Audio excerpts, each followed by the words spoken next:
All right, it's the day where we talk about the biggest arts and pop culture stories of the week. Get in the kitchen. We are talking about The Bear because The Bear is back for season 3. Also, Austin Butler's new movie, The Bikeriders, is out. The group chat is here. We've got a lot to talk about. Let's go.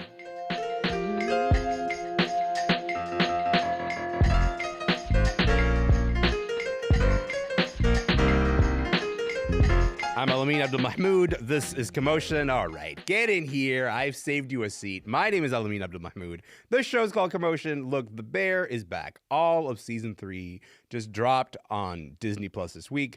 I gotta say, at the start of season 2, it felt like this tiny show that relatively few people knew about. And then the show dominated the Emmys. And then the Jeremy Allen White, Calvin Klein campaign came out.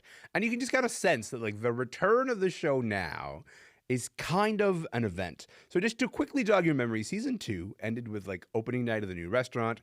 Carmy stuck in a walk-in fridge because we've all been there. Sid is going nuts trying to manage all these things by herself. And now we get the third season. Hannah Flint is here. Rad Simonpillai is here. Jackson Weaver is here. And they've all agreed to say, yes, chef, every time I ask them any questions. Hannah and Rad and Jackson, welcome to the show. Yes, Hello. chef. Thank you. That is Jackson. You literally had one job, and then, unbelievable. One job, Jackson. We'll talk about that later. Okay.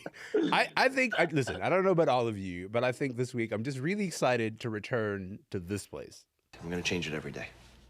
The cavatelli or the raviolo? Everything. We're gonna change everything every day? Yes.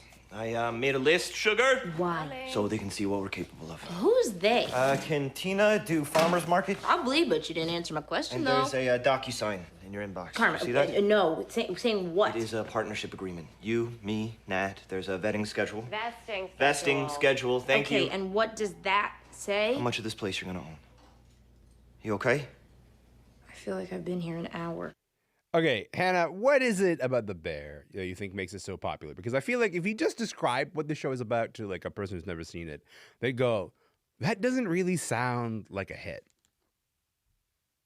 You know what? We're watching this new season. I'm a massive Bruce Springsteen fan. I feel like The Bear is like a Bruce Springsteen kind of song. This really kind of working man struggle of grappling with these real people. They feel like real lived in characters, and they're all kind of coming from, we've had this successions where it's super rich people. What you have here is just blue collar workers, people just trying to make something, trying to be a part of something, trying to enliven and enrich their lives through food and culinary enjoyment. And I think there's a real kind of American dream and aspiration about this show that I think people who are struggling but still trying to have some beauty and stuff in their life can really relate to the dynamics that are going on in the series. And I think now we're at this point in season 3 where it's about not just it's about sustaining. It's a kind of how getting that stability in your life to be able to hold on to something that you've worked so hard to striving to get. And I think that's what it really captures. I think each character is so filled out. There's sometimes you watch series where it's an ensemble and it'll just be a few of the characters that you're focused on, and then there's supporting roles. For me, this is a real orchestra. Every single musical player has an integral part, and I love it in this season where we get those little bit of moments where you feel I know more about Tina, I know more about Marcus. It's not just the Sid and Carmy show for me. So I think that's what people really like. It's people who kind of feel like they're neighbors, and seeing them out on screen and going through similar struggles that they are, and a wicked sense of humor too.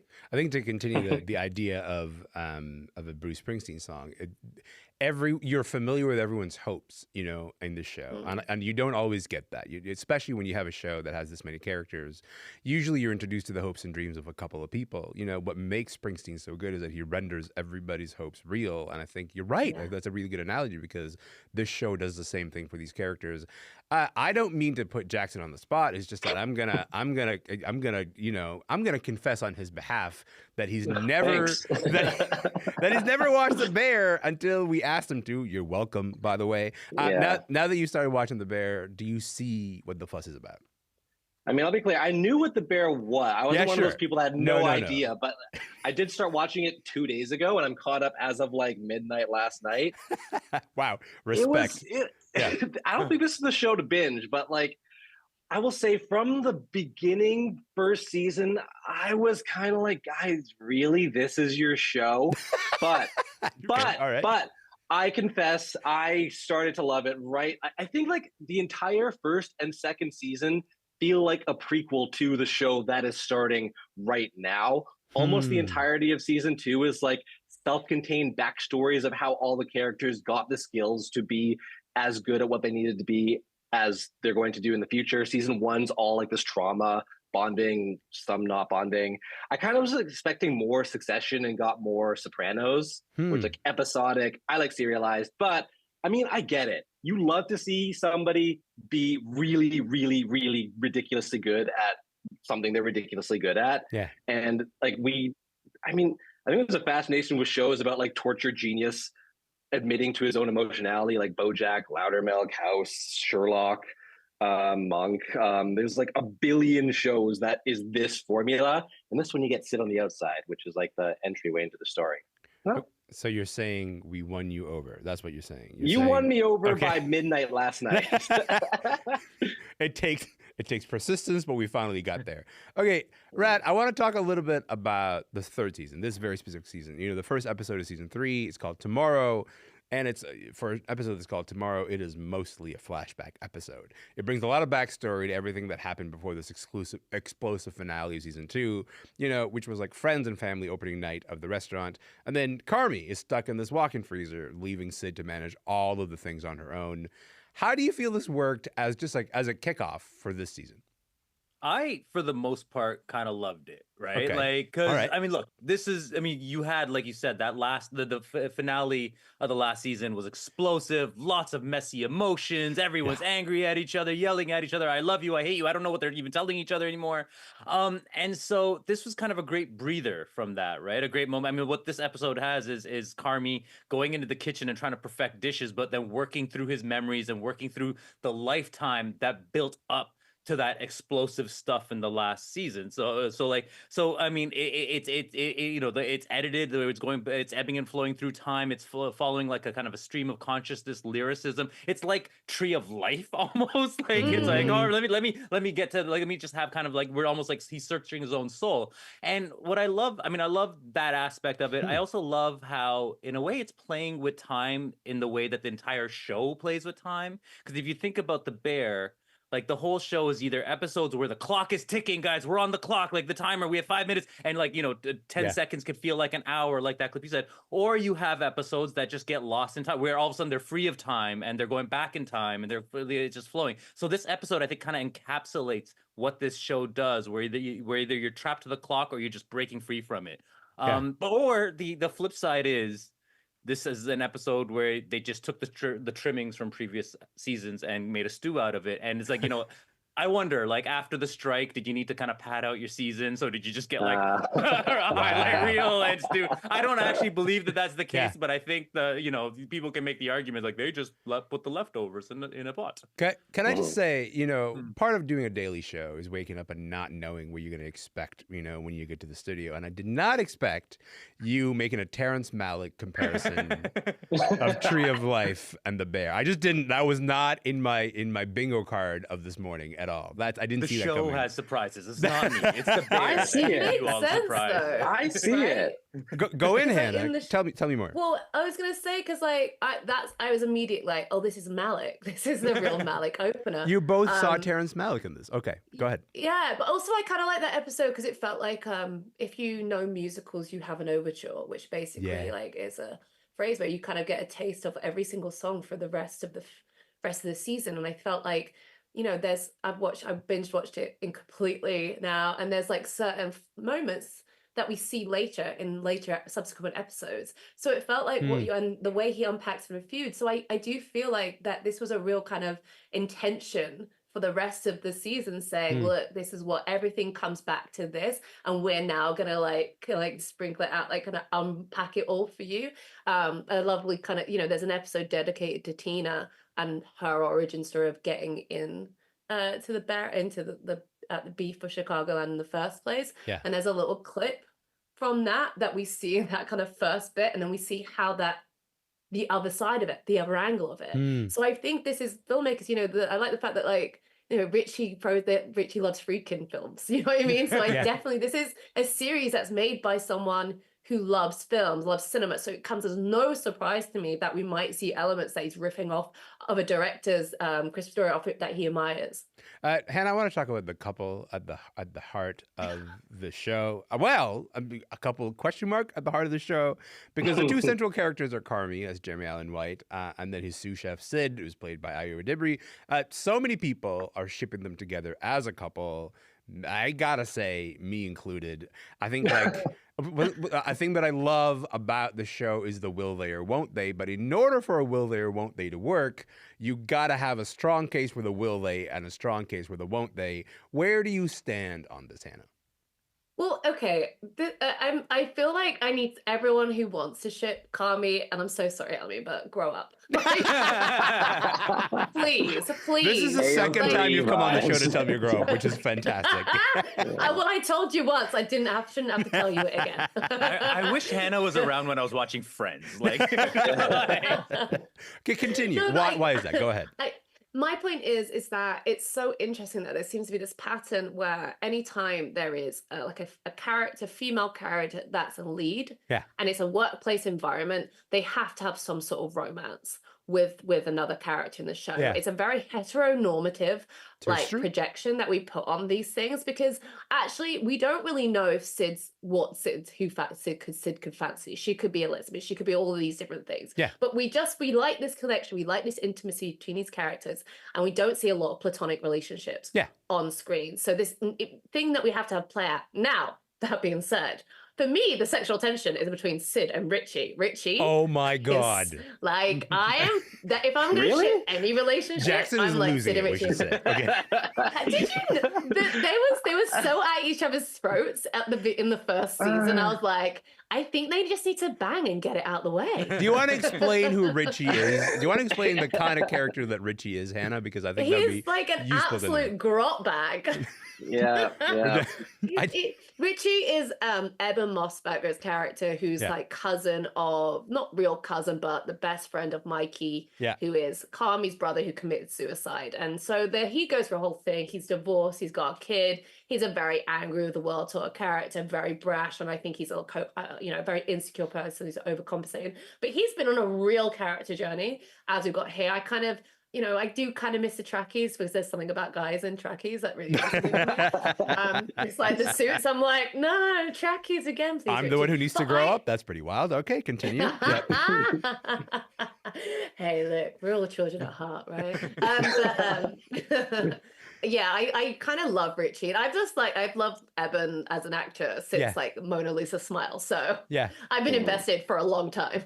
Rad, I take Hannah's point that I need to grow up for wanting to ship Carmi and Sid. I do have to say that like their intimacy is not an intimacy that you see often between friends on television, and that's lovely that you see that. But also something about it actually crosses the line into more than platonic intimacy for me. I'll give you last word on this particular question mark. Do you want to see them get together? Let me just break that question into two pieces. Because on the one hand, I am with you in the sense that I think the show does play into our will they or won't they. Yeah. Because there is an ambiguity when she's jealous of Carmi having a relationship. Is it because he's not invested in the business, or is it because she's not as invested in her, so to speak, right? So I think that's the play. But no, I absolutely do not want them together, because I love Sid and I want better for her. Like, why would you want this? Why would you want, like, can you imagine if she also had to go home to this energy at this, like, I want better for her, right? And I think part of the reason why so many people want to see them together is because they see not Carmi and Sid, but they see Jeremy Allen White and Ayo out on the red carpet, and they have such great chemistry, and they're having so much fun together. So they want to see that relationship. They don't necessarily want to see what's happening in this kitchen go into the bedroom. Though, if Sid ends up taking him home and in the bag one night, that's fine. Okay, we'll do a quick go around of all of you about in terms of like who you feel is the central star of the show, because to me, this is not a Carmi show. Like, Carmi is great and you see plenty of Carmi, but to me, like, this is actually a Sid show. Jackson, what's your take on this? I'm going to disagree. I feel like this show wants to be a Carmi show, but it is so meandering, and that's why I want it to be clearer, more direct, like all these shows where it's like the tortured genius and like tragically sacrificing things that they care about to like make this thing that doesn't really matter as much. So it should be a Carmi show, but there's maybe some elements that distract from it. Rad, what about you? I think it's the Carmi show. I do think it's largely an ensemble, as Anna was saying earlier, but it is the Carmi show. I mean, I want it to be a Sid show, but the thing, I feel like Sid's character is a bit thankless. Like, she's our eyes and ears in this show, and she's constantly witnessing all these other people that are taking up way too much oxygen in the room. And so I always want better for her character, but in the end, she can't wrestle it away from being the Carmi show. Hannah, last word to you. I feel like the main character is the restaurant. Like, that's the place that feeds into everything else. And so, I don't know, it feels like, everyone's like, New York's the character. Like, for me, like, it's the beef sandwiches. But again, it's that whole thing with, like, the facts and then the kind of, like, classic characters, all these things that kind of, everything revolves around this restaurant. So for me, that's a real character and how that character's evolved from being what Mikey started off as and what it is now. Okay, I really want to get to Austin Butler. I really want to get to the Bikeriders, but also I have so many more questions about the Bear. Jackson, maybe the last question on this topic is they dropped all these episodes all at once, 10 episodes. Do you think that's the right call in this moment in television? I'm going to say selfish answer for me, the watcher. I love it. And the way I basically got the job I have now is because I got hired right when Game of Thrones ended and I watched the whole thing in a weekend. And I love that. God. Okay. But it's the storytelling for TV is different than a movie. And shows like this are meant to be, I think, consumed in bits and bytes because it's not as serialized and straight down the line. Sure. And also, I don't think it's as good for the creators themselves because watchers will watch it, experience it, we'll talk about it today, and then tomorrow it's done. And they've been working on this for like years or whatever. So selfish watcher, I love it, but like honestly, maybe not the best for the industry. Okay, we're going to shift gears. I want to talk about a movie that I've been wanting to see for a minute now, and now it's finally in theaters. I went last night. I went to see it. The Bikeriders starring Tom Hardy and Austin Butler. Take a listen. Benjamin Cross of Elmwood Park was arrested and charged with 18 traffic violations, but not before reportedly running through 7 stoplights, hitting speeds over 85 miles an hour in 2 20-mile-an-hour school zones, and causing damage to 4 municipal vehicles as a result of the pursuit. Cross is free on the $2,500 bond and will stand trial in Park Ridge Traffic Court on December 9th. How many stoplights did you win? They said 7, so... So what? So I guess that's the number. It felt like more. Jackson, okay, so you're hearing that clip. There are these are guys on motorbikes. They like to speed. They like to run through red lights. They like to do crazy things on their bikes. But there's, I think, more to the movie than that. Can you briefly just kind of set it up for us? I mean, it's like a triptych. 3 characters, Kathy, Johnny, and Benny. Benny is the devil-may-care James Dean on a motorcycle type, who is this young guy who joins this motorcycle club/gang. Johnny, played by Tom Hardy, is the leader of this motorcycle club/gang. And then Kathy is the unfortunate love interest sort of Benny, who's like kind of sucked into this world, even as she criticizes the aspects of it, but can't really make herself leave. It's based on a true story, kind of. This photography book by Denny Lyon, who is Mike Feist's character in the show, who just went around with his motorcycle group, took pictures of them. And the book is like 90 pages long, and the last 30 pages are just interviews, just transcribed. He put a microphone in front of their faces and got them to start talking. Yeah. And like 99% of the movie, the dialogue is just that. Right. And it's like criticism of masculinity, criticism of outlaw culture, but also a hagiography of it. It's weird but cool. Weird but cool, I think, is a good description of the kind of movies that Jeff Nichols makes. Rad, I'm interested in Jeff Nichols as a director. I'm also particularly interested in Jeff Nichols as someone who is very invested in like exploring masculinity. Usually, it's through some kind of casting of Michael Shannon and being like, I'm putting him through some kind of hell. You know, Michael Shannon does show up in this movie. He does go through a bit of hell. Did this movie work for you, Rad? Short answer, no. Wow. but- Okay. Wow. Wow. Like, I mean, Unbelievable. like, Yeah, sure. but like, Yeah. I mean, you know, you just made me think of like, yeah, Jeff Nichols is actually really good at exploring the vulnerability in masculinity Yeah. when his actors have that. And you said Michael Shannon, like, if you ever watch Take Shelter, I think that is his Take Shelter. masterpiece. Like that, you know, Apex Jeff Nichols business. 100%. exactly. Yeah. And I don't think this movie really had it. I think this movie is it's elegant filmmaking. It was really lovely to look at. There was a lot of moments I was really taken by. This is, of course, the origin story based on the origin story of the Outlaws, like real like, biker gang and stuff. And I think this movie is just sipping the Kool-Aid a bit much. Like it takes the perspective from within the Outlaws and it buys into, or it allows like the narrative to be consumed by the mythology that the Outlaws create, right? It's like, you know, it sees them on their sort of hero's journey, or like, you know, as their little biker club, like it falls in love with their own camaraderie and it doesn't really criticize them. Like this feels like it's, I mean, because it is a rise and fall narrative. It's very much in the mold of a, say, Goodfellas, except that it doesn't hold these characters to account the way Goodfellas does. It's actually, it's as if the child in Goodfellas who's looking at the gangsters and wants to grow up to be a gangster, it's like he never grew up and he made a movie. Right, that's what Bikeriders felt like to me, and part of it is like the one scene where I felt like, you know, like most of this movie, you're just kind of existing in their little bubble, and you're seeing their codes of masculinity, and it all slips away from them when they get too big, not because of any flaws of their own. Part of it is like, you know, like I think the best scene in the movie is when, once again, Michael Shannon being the only character who ever reminds us that the world exists outside of them, when he whines that he couldn't make it into Vietnam and that hurt him. Like he couldn't cut it in the outside world. A friend of mine, Adam Naiman, pointed out after the screen, it's like that's the only moment where you realize that this world continues, the cycle spins without these guys, right? But then the whole movie's anchored around the Austin Butler character, who is like he said, like the James Dean character, like the Cypher, the spirit of the West, that he's not someone we can anchor ourselves to. You know, like that's not, he's someone we can't get to know, and so that makes this like we can only engage with this movie on superficial terms because of that. I do think his journey is actually to a knowable place. But also, I like that we continue our streak of never agreeing on a movie. You and I, right? Like I thought I agreed for a second. Imagine if we ever agreed about anything. That would be so nice for us at someday.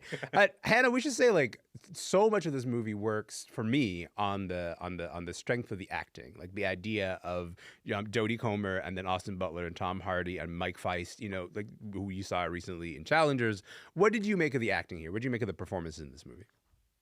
Oh God, Jodie Comer is so funny because she's a real scouse in real life, but she is so good at accents. And so I think she was great. I love the kind of like resonance in her voice, the way she delivered it. She was a real personality. Like I really understood that character, and then even like Tom Hardy with his slightly high pitched voice. I think that's very. I think that everyone kind of nailed it. But I think just to add what like Rad said, like I did feel like a bit of a distance from what's going on, especially the framing device of having Kathy tell the story, getting her perspective.